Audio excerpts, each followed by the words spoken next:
Protecting Europe's forests, illegal logging and a lack of proper regulation are taking their toll on ancient woodland across the continent.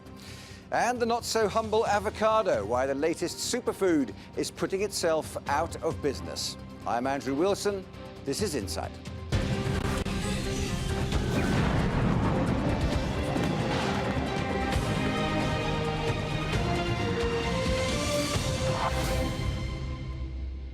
Welcome to Insight. There's a row developing between EU countries over the fate of the continent's remaining ancient woodland, mostly found in the eastern states.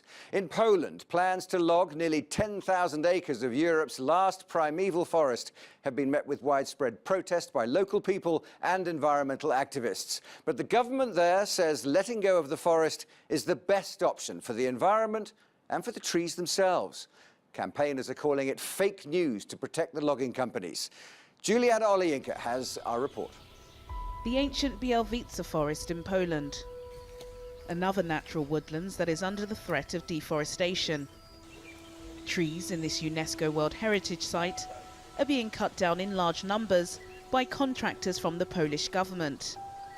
The Environment Ministry said the primeval woodland's local species of wildlife is under attack and needs to be protected through increased logging. Campaigners disagree. Greenpeace activists accuse the government of threatening the local ecosystem, as well as sacrificing the forest for profits. This place is very iconic for the whole Europe. It's like Serengeti in Africa or Yellowstone in America. We have Białowieża forest, the last natural lowland forest, and it should be protected as a national park. We should not really allow these things happening here. This is why we start our process today, but our long-term goal is to make sure that the whole forest is going to be protected as a national park. The cutting down of the Białowieża forest isn't an isolated case in Europe. Although most of the headlines concerning the removal of forests typically involve areas in Africa and South America, protecting Europe's virgin green spaces is of growing concern with campaigners. There is an ongoing debate about the reasons why authorities allow logging to continue when deforestation is one of the main contributors to climate change.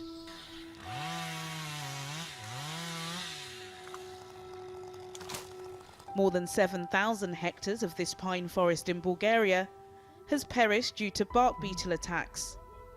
Officials here say the only way to tackle this infestation is by an increase of logging.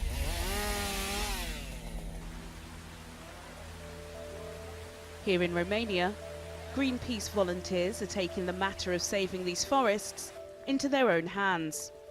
The government has teamed up with environmental NGOs to help with the crackdown of legal and illegal logging. The administrators are using new technology which will enable citizens to track timber trucks and any suspicious activity taking place within the forest.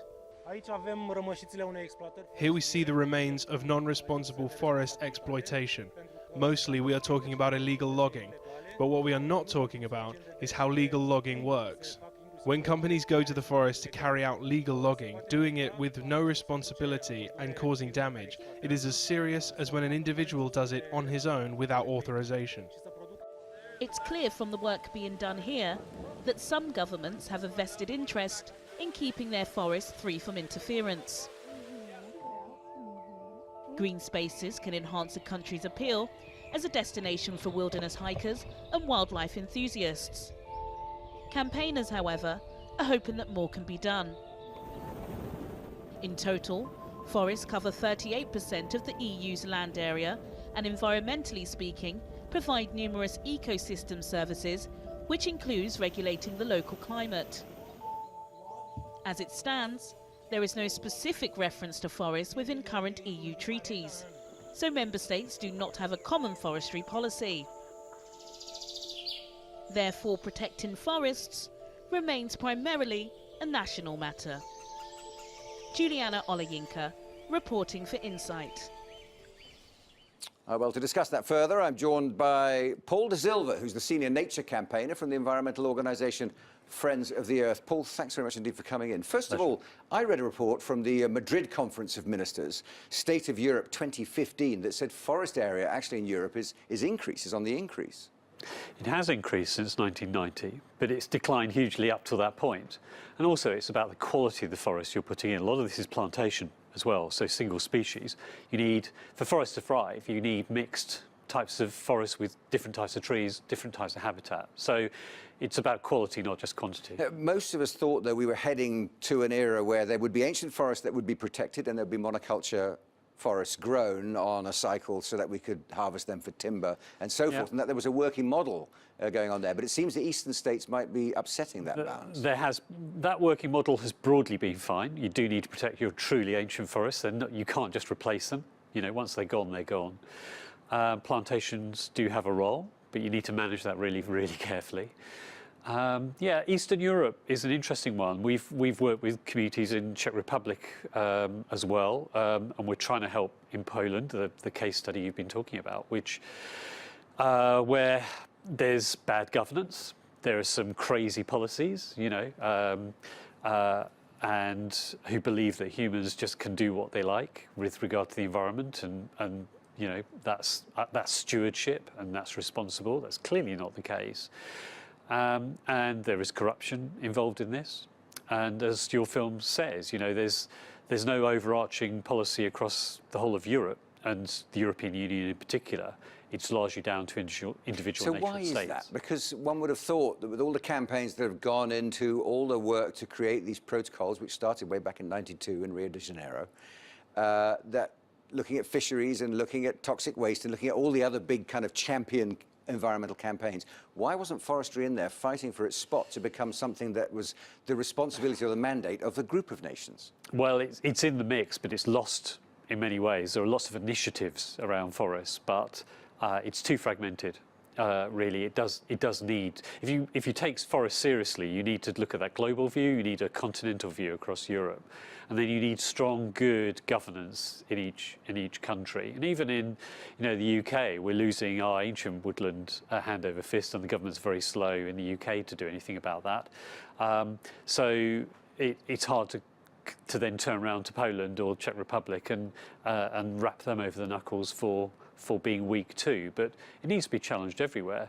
I think the Polish example is a really very good example of bad environmental policy, bad governance, control of environmental policy by pretty shaky policy. Yeah, I was going to say, is it cynical as well? I mean, we're talking about this Bielowice forest, which is about 10,000 acres of some of the earliest forest left on the European It's one of the last primeval forests in Europe.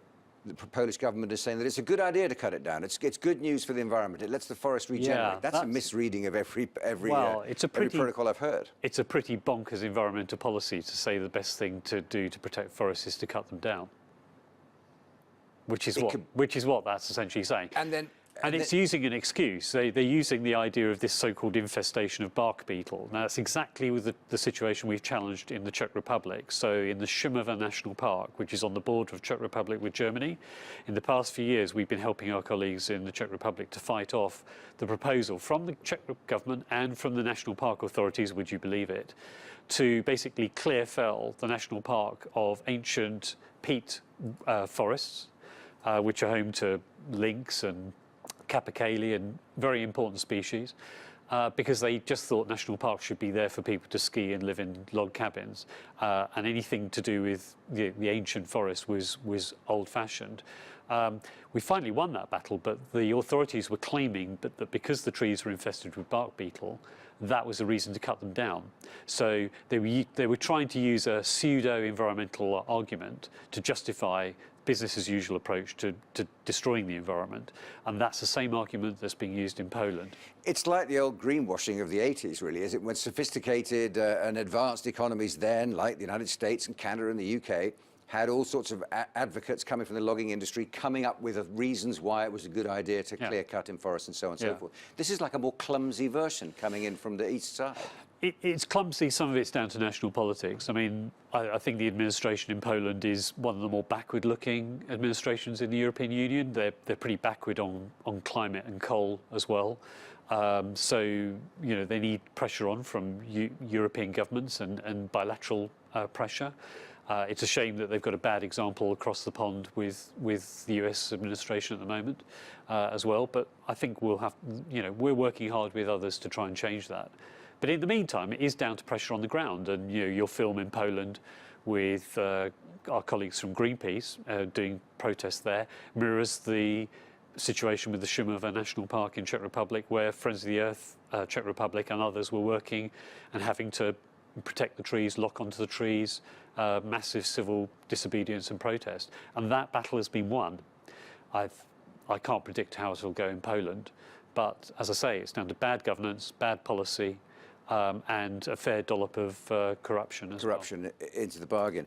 The campaigning model, though, this was all being done on behalf of forests back in the day in UK, in France, and Germany, and all the other places as well. A bit like the campaigns against nuclear power, this wake-up call of the environmentalist movement, it does need to find itself spreading further and further afield to find perpetrators and bring them in line. But what's interesting, or might be interesting to a lot of people, is whether or not governments are on board with that as well. Are there concerns from the environment ministries of Germany and Holland and France about what's happening on their eastern borders and how they see that as a betrayal of a legacy that they've fixed in the last 20 years? So there are more progressive governments who are making some of those noises, but as ever, it's down to diplomacy and what you say in public as opposed to what you say in private.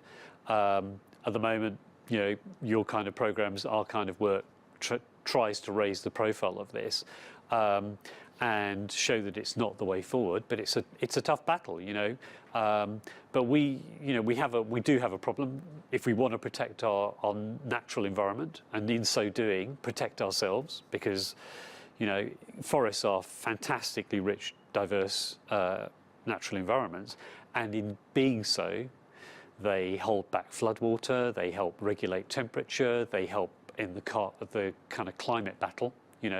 If you cut down your forests, and this is why Poland's an interesting example, because it's not interested in climate change. It wants to dig more coal, a bit like Trump, and it wants to cut down the forests. Well, you're causing double trouble there, because you haven't got the forest to mitigate what you're spewing out into the air through excessive coal. Like so many coal. things in the natural environment, trees also are our friends, are they Trees not? are pretty important, but it ain't about the tree individually. It's about how they operate. Function of the forest. In a forest, yeah. Paul De Silva, thanks very much indeed for joining us today on you. Insight. You're watching Insight. Coming up, we'll be taking a look at the dark side of the avocado trade.